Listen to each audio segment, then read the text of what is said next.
Well, hello, America. Here's tonight's hot list. These are the stories that the mainstream media is not covering, but should be. A story that's been circulating around newspapers and conservative blogs that President Obama is going out of his way to close Republican-owned dealerships needs to be addressed. Looking at preliminary data, it seems that a disproportionate number of dealerships are, in fact, owned by Republicans.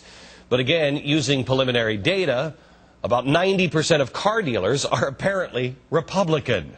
I mean, it kind of makes sense that the older business owners might lean a little conservative. So it's not that I blame anybody for being suspicious of this government or the last government, but it does look like this story is totally wrong because they're not targeting Republicans. They're targeting everybody. California's governor Arnold Schwarzenegger and Democratic lawmakers are asking that the Obama administration and Congress overlook the fact that they have the country's lowest credit rating and help them out with billions of dollars in loan guarantees.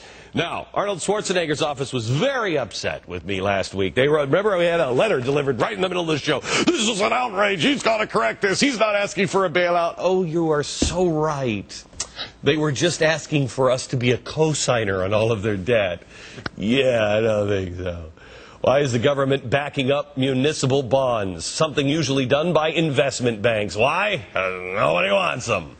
And about 2 months ago, President Obama was speaking at a police graduation in Ohio. You remember the time when he was standing there? There he is. He's standing and saying, you know what?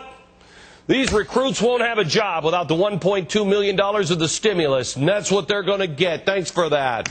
Well, now we find out, unless the city approves another tax hike, those very same officers are going to be among the hundreds laid off. Wow, that's weird. It'll likely happen before their first day on the job. And finally, the idea of a national sales tax is gaining some momentum. Supporters say a 25% tax would allow for health care reform. Wouldn't that be great? 25% on everything. On everything. A gallon of milk will go from $3.69 to $4.61. But he's not going to raise a dime on taxes. No, sirree, not unless you make over $250,000 a year. $5,000 bathroom renovation would cost $6,250. But at least we can get all that socialized health care and wait in those long lines like at the DMV. Ooh, it's exciting. That's your hot list. Now, read a couple of stories today. Saw one in the Wall Street Journal and then Bloomberg and some other source today about inflation and bonds. Nobody really wants to buy our treasury bills. Nobody wants to buy our debt, it seems, except for the Fed. So how high will inflation go? Peter Schiff, president of Euro-Pacific Capital and author of Crash Proof, How to Profit from the Economic Collapse. And joining us from phone from Budapest, Hungary, is Mark Faber. He is the editor and publisher of the Gloom, Doom, and Boom report. That is really happy. First of all, Peter, let me start with you. You were on my show an awful lot over at the other network, and I appreciate it because you were one of the only people that saw this coming and had the cojones to say it.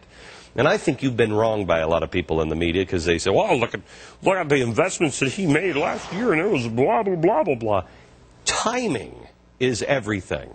They were looking at some of the things that you had done and said, well, see, but timing is everything. Is it not? Well, I mean, I'm a long-term investor. All they were doing is taking a snapshot of how some of my accounts performed in the second half of 2008. They forgot about how they did for the 8 years prior to that. And, of course, they haven't even looked at what's happened in 2009, which has pretty much reversed most of what happened in 2008. Okay, I want to get both of you guys up because this is like, this is like the dynamic duo of death. If you're looking for a happy place in the economy, you're not going to get it from these two guys right now.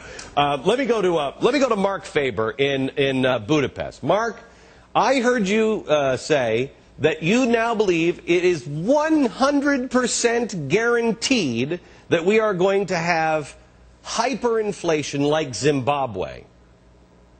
Yes, that's correct. That's not happy.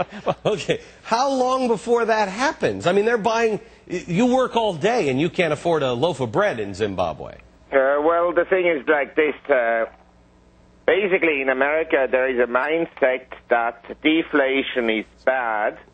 I'd have to point out that the entire 19th century in the U.S., during which the U.S. had very strong growth and huge gains in real incomes, was a deflationary century. But the view is that deflation is bad and inflation is good. Let me just read you one sentence by Ken Rogoff, he's a Harvard professor. I'm advocating 6% inflation for at least a couple of years. It would ameliorate the debt bomb and help us work through the deleveraging process. Well, if inflation is now, say, around 1.5% to 2% and goes to 6%, how do you stop it at 6%? You can't. Yeah, you With can't. the huge deficits we have, the Fed will be reluctant to increase interest rates. Okay. You know, it's like saying, you know, you're just going to get a little bit pregnant. It doesn't work.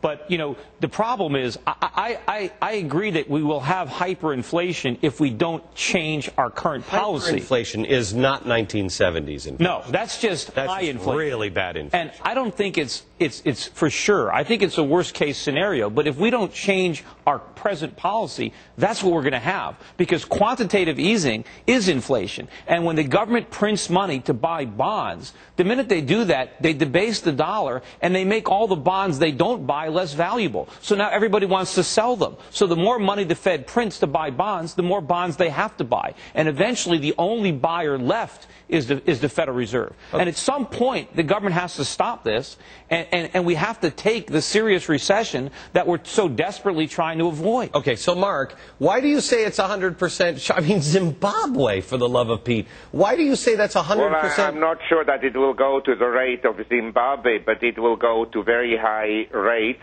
You only have to look at the three major policymakers in economics in the U.S., Larry Summers, Tim Geithner, and Ben Bernanke. They've never worked in the private sector. They don't know what a balance sheet is, basically, of a household that obtains a salary, spends, and then has some money left for savings. Peter, does this make, when California bellies up to the bar, and there's a lot of states that are on that path, they belly up to the bar, that's not going to make anybody more responsible. Oh, no. I mean, first of all, I mean, he should say what Ford said to New York, drop dead. I mean, the last thing we want to do is bail out California, because California needs to make serious cuts in its budget. And if we guarantee their debt, then they don't have to do it. And if we do that, not only do we send a message to California that you can keep on being irresponsible, but now we've got to bail out all the other states. Yeah. And, of course, what about the states that have balanced budgets right now? They're going to feel like idiots. Okay. They're going to want to have deficits so they can get a bailout. Peter, I appreciate you being on. Mark, before I cut you loose, will you answer the question? How long do you think we have before we have to? Before it's like too late. Well, I think it's already too late now. If we define inflation as the increase in the quantity of money and debt, then obviously starting with the 1980s, the debt to GDP in the U.S. went from 130% to now 370%, and that excludes the contingent liabilities arising from Social Security and Medicare. Even if we don't have the hyperinflation, under the best case scenario, we're still going to have high inflation, much higher than the 1970s. There's no way out of that. Okay. All right. I mean, let me ask you. You know Mark, right? I know him, yes. Is he faking the accent? No, that's it. Really? Because that like adds to the Dr. Doom thing. Yeah, well, it helps him with the ladies. He gets off. Well, that's very important.